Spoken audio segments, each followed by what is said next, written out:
ఏంటి పోయిన నెల పెద్ద వాషింగ్ మిషన్ తెచ్చినట్టున్నారు? 60,000 అయింది మరి. మూడో వారం డబుల్ డోర్ ఫ్రిడ్జ్ తెచ్చినట్టున్నారు? సింగిల్ డోర్ అయితే బోర్ కొట్టింది అది నా, అందుకే డబుల్ డోర్ తెప్పించుకున్నాం.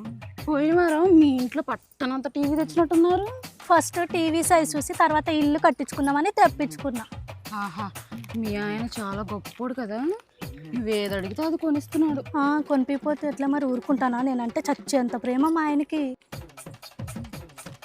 ఏమ్మా నువ్వు బాగానే ఉన్నావుగా, నీకేం కాలేదుగా? ఏమ్మా ఏమేం చచ్చిపోలేదుగా? చేస్తే దీని దినానికి వెళ్ళేదాన్ని, దీంతో ఎందుకు వెళ్తాను? పోయిన నెల నీకు దిక్కుమాలిన రోగం వచ్చిందని మీ ఆయన నా దగ్గర 60,000 అప్పు చేశాడు. వాషింగ్ మిషన్ కోసం అనుకుంటా. మూడో వారం నీ ముక్కు మీద ఇంత గడ్డ అయిందని 80,000 తీసుకున్నాడు నా దగ్గర. డబుల్ డోర్ ఫ్రిడ్జ్ కోసం అనుకుంటా. పోయిన వారం ఏం తీసుకోలేదండి. ఎందుకు తీసుకోలేదు? 1,50,000 తీసుకున్నాడు. టీవీ కోసం అనుకుంటా. మీకు బుద్ధి ఉందా?